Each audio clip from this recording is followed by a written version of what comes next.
Day 3 of the DNC is underway. President Obama, Vice President Biden, and VP nominee Tim Kaine speak tonight on Hillary Clinton's behalf. Last night, her husband Bill tried to make voters swoon by recounting their love story. I married my best friend. I was still in awe after more than 4 years of being around her at how smart and strong and loving and caring she was. She's insatiably curious. She's a natural leader. She's a good organizer. And she's the best darn change maker I ever met in my entire life. The former president traced their life together over the years, but he left one year in particular out. Well, a lot of people noticed no mention whatsoever of what happened in 1998, the year the president was impeached for lying about his extramarital affair with Monica Lewinsky. A lot to talk about. We had to wait and hold it all in till 5 o'clock. Greg, what do you think? Well, it's obviously skipped 98 because that year sucked. It was terrible. You know what? There's for nothing you too, to me. Right? It was terrible for everybody. A nauseating tale of courtship does nothing to persuade me that a person is capable. I thought it was very charming, but he was trying to humanize an android. The chronological speech, we were talking about this earlier, it's like watching a plane's progress on in-flight TV when you're sitting and you're watching the plane go from New York to California. That was the speech. When he starts in 1972, you're going, oh my God, this is going to go on forever. It was like a Lifetime movie without the commercials for the Vermont teddy bears. And it was meant to put a romantic gauze over the lens that's focused on Hillary, but it just made you feel like he was covering up something. And I don't know. Not a fan. But he did a good job. But you said it wasn't persuadable. All right, we're Having said that, we're gonna have Dana back clean up here on that. Okay, Dana, what did you think? Do you want me to go last? No, I think you need to help now, actually.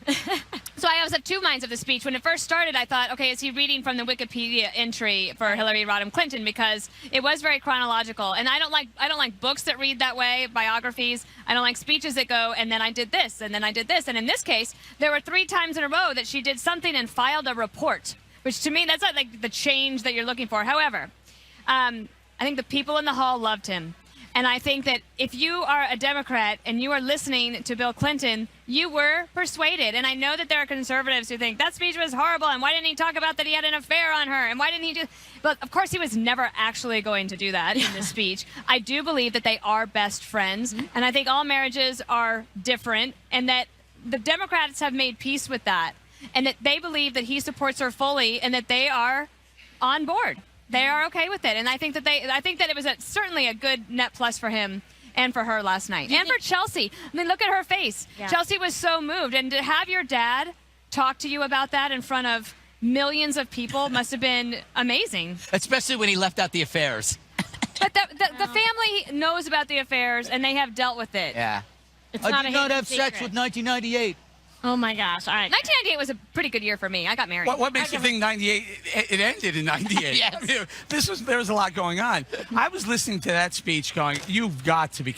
Is anyone believing any of this? I had a different takeaway. Yeah, you were tweeting. I was tweeting. I said, in rapid succession. Hey, call me crazy, but I don't believe a word of any of this. And I ended with lying Bill because almost everything he was saying, I just didn't believe anything he was saying because of the affairs. He said the moment he met her, she didn't want to. She turned him down a few times. This is a love story. My best moment in my life was when Chelsea was born, and I'm. But wait, can't that be true? There's so many. You don't think it's true that the best moment of his life was when his daughter was born? You don't think that's the best moment of it? But I don't think the rest of the stuff was true. I don't think that he was pursuing her. I mean, because we know what happened in the years of the White House. No, I see. I mean, I know that a lot. Like if you're a liberal Democrat, you went into that speech thinking it was going to be great. If you're conservative, you're thinking the speech is going to be a whitewash. But also, I wanted to hear something bigger than, oh, she's amazing and she's the best, wife on the planet. Well, I wanted to hear something. He kept saying change maker. Yeah, and that irked me when he said you can drop her into any trouble zone and she'll make it better. And all I'm thinking is and you wrote Benghazi and Syria. Yeah. Really? So I had a hard time. I didn't like the speech. When I heard the word like change maker, I thought of those like little coin dispensers. Change for a buck. Yeah, that people put on their apron at the races. Yeah. Young people have no idea what you're talking about. No, or the Clintons Back in trying to the make 80s. $1 out of 15 cents. All right, Juan, were you charmed, persuaded, moved by it? Do you think it hit all the right notes for people to say, you know what, this is a interesting partnership, family, marriage, and yes, I like the way he spoke about her. She's someone I can trust. Absolutely. Look, Bill Clinton was terrific last night. I think it was the second great speech given here. Michelle Obama the night before, Bill Clinton last night. I'm so entertained by my colleagues this afternoon because apparently they all have flawless relationships. Oh. And not to mention the number of divorces on the other side by the other candidates. Haters gonna hate. Let's not Haters talk gonna about hate. that. Okay. But I will say this. I really loved the speech, and I think that it was particularly powerful because it felt like intimate. It felt like someone was telling you a story about someone they know. Did you feel touched by Bill? I did. And I tell you say what, he grabbed her from behind. when I listen to you guys, I think this blows. You know what I mean? What was powerful? Let me just say, it was extremely powerful to hear. Yes, but powerful. No, because it was extremely powerful in saying, here are concrete examples of how she helped people. And you can go on and say, oh, I don't like her. She's evil. She's Machiavellian. She's the devil. She did put but people you know in what? concrete. Here she was actually making change in terms of education, in terms of helping people who were involved with human trafficking. Right. She got that instead of making fun of people Remember when who she have got that rapist disabilities. off? She got that rapist off, and she bragged about it See, and laughed this is about what I'm talking about. Remember that. guys want to demonize her, and here was No, Bill we're not that hard. demonizing her. No. Okay. That wasn't about her.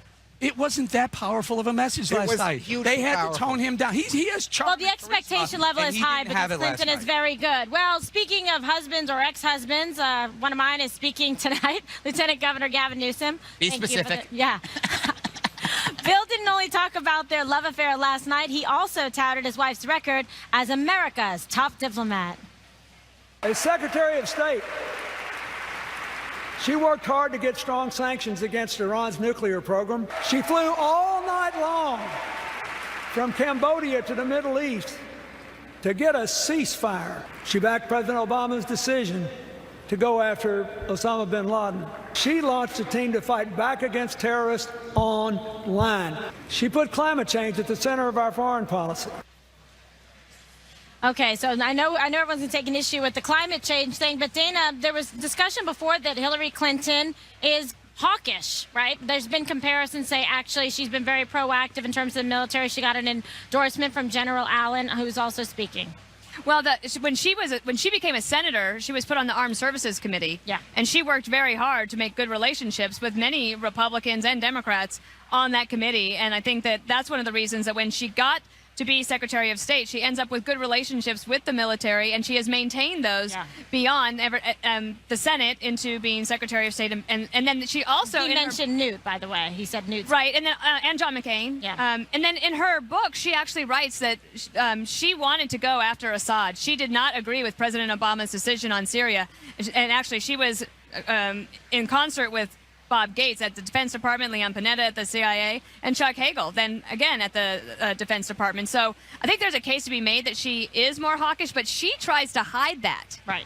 She tries to hide that. And so when we get into the more general election and there's a debate against Donald Trump, certainly that's going to have to be fleshed out. All right, Bowling, last night on Hannity, Newt was on the phone right away after the speech, and he explained and I guess clarified, illuminated some of the comments saying, wait, I'm not going to praise her as it relates to foreign policy. Well, yeah, because when Bill first finished, there were a lot of pundits even on this network saying he did a great job, and I wholeheartedly disagree. I'd agree more with Newt.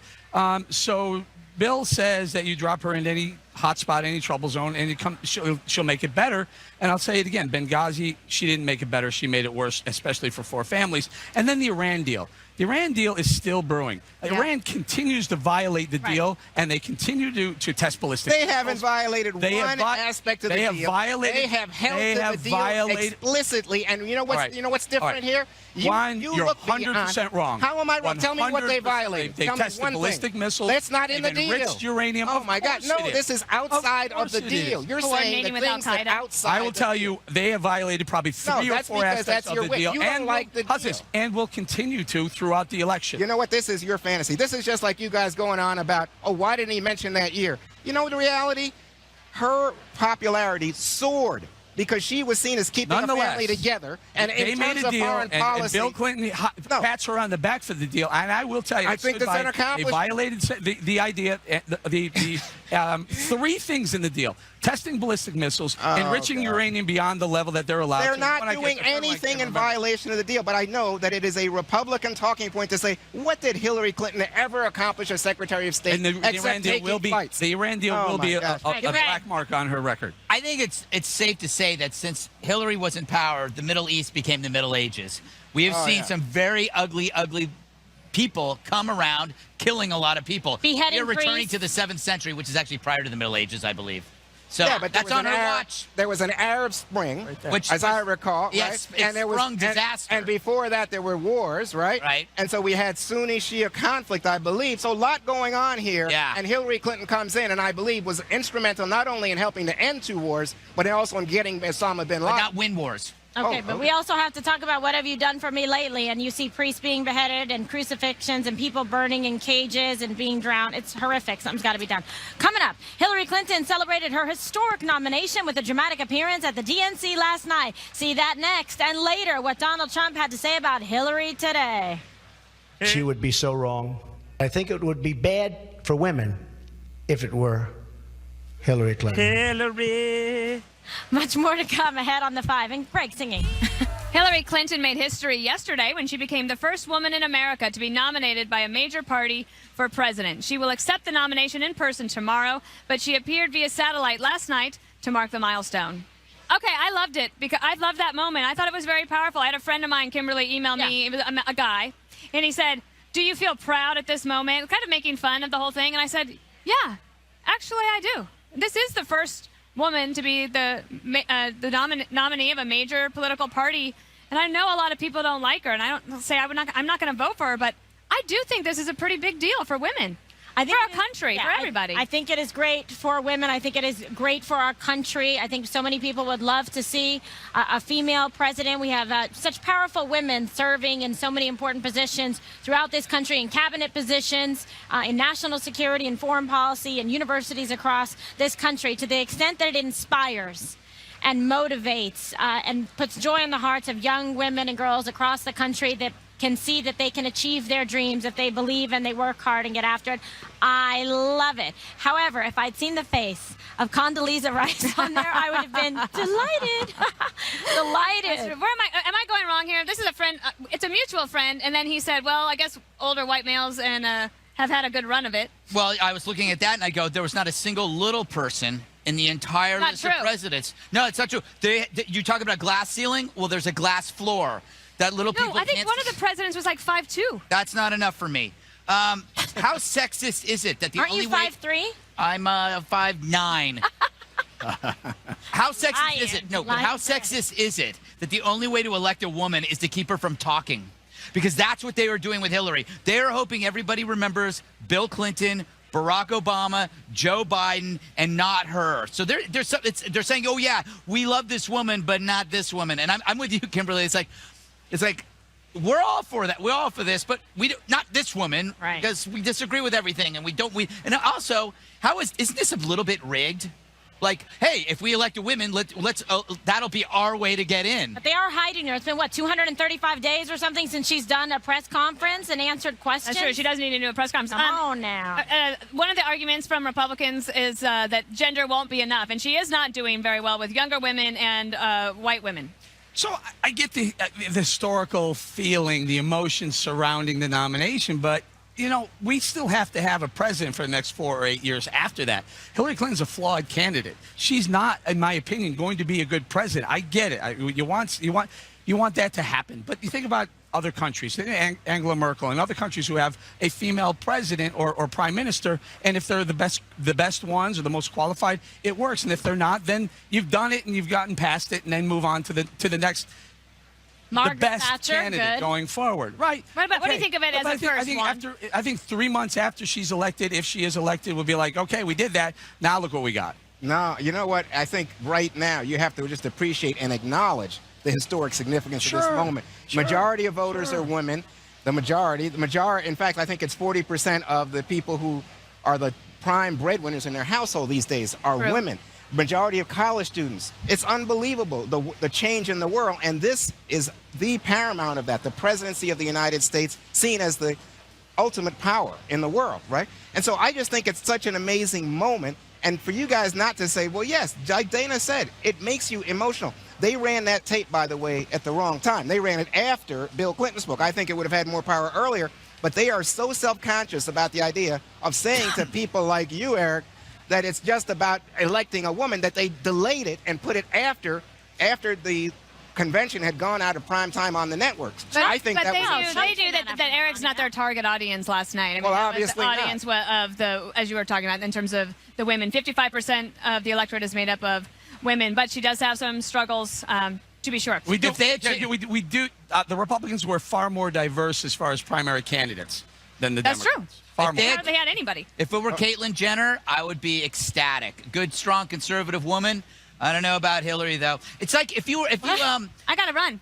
I don't care. I'm That's saying I'm fine. talking. I want to talk about the fact that if you have a relative who's about to go into heart surgery, are you going, oh my goodness, I'm so glad the first female heart surgery. I think you guys see. This is the problem. You guys are misunderstanding the moment. I'm trying Not to. understanding the moment. All right. I'm trying to. I'm trying to misunderstand. Okay, we're gonna move on. Get to Donald the Trump tease. appeared before the press today and reminded them how long it's been since Hillary's done the same. It's been 235 days since crooked Hillary Clinton has had a press conference. And you as reporters who give her all of these glowing reports should ask yourselves why. If you blinked during this convention, you would have missed any mention of ISIS. If you didn't blink, you would have missed any mention of ISIS too. Of nearly 120 speakers during the first 2 days, 5 brief hits of it were heard, a batting average that should disqualify you from the world of reason. But who's counting? There's many more urgent things than a zombie jihad slitting the throats of priests, running over children, and blowing up families. Just like the left enabling communists decades ago, the Dems fret over the police, big corporations, big air conditioning, while terrorists thrive. Sorry, a greedy banker didn't cut the throat of that priest. In a world beset by mass self-activated terror, the Dems come off as wee children singing la la la la la loudly to drown out the weeping victims of France, Orlando, Istanbul. Here are 2 self-described celebs echoing that old refrain. Let's forcefully reject division. Let's say with one voice that we all have worth. We are all a part of this country. Let's put Hillary Clinton in the White House. And let's declare Love trumps hate. Love trumps hate. ISIS is quaking in their blood-soaked boots. Oh, I hope they don't come at us with love. Oh my gosh. This is not to say the left, however, aren't up for a fight. Right, Meryl?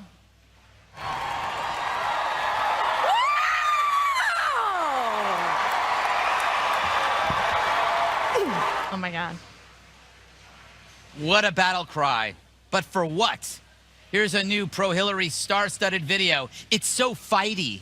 See, it's called Fight Song. Why? Because it's totally okay to wage war against Americans over politics, but not ISIS. That's too much. How sad. Artists will be the first to die under a caliphate, and they don't even know it. Anyway, Obama had 8 years, and ISIS is spreading like a malignant tumor. The evidence is written in the blood of innocents every day. Too bad the Democrats can't read anything but their own horoscope. Dana, do you think they're going to hit on this topic tonight? Well, this is an amazing thing. A well-timed monologue. We're 2 days into this convention, and they have ceded the law and order candidate ground to the Republicans and to Donald Trump. It is shocking, even with news that's coming in, breaking news about the terrorist attack against the priest yesterday, and they don't even mention it. It is bizarre. And in that song, it's kind of, I think the song's catchy, and I will admit it's been in my head all day long, but I looked at the lyrics. One of the lines is, and I don't even care if no one believes me. Which, if you have a 68% untrustworthy number, might not be the line that you want in your fight song. Eric, do they just think they're safe from terror so they don't have to worry about it? Well, look, you know you're at the DNC when social media like Twitter forces you to put an American flag on stage. You know you're at the DNC when people are being beheaded and there's no mention of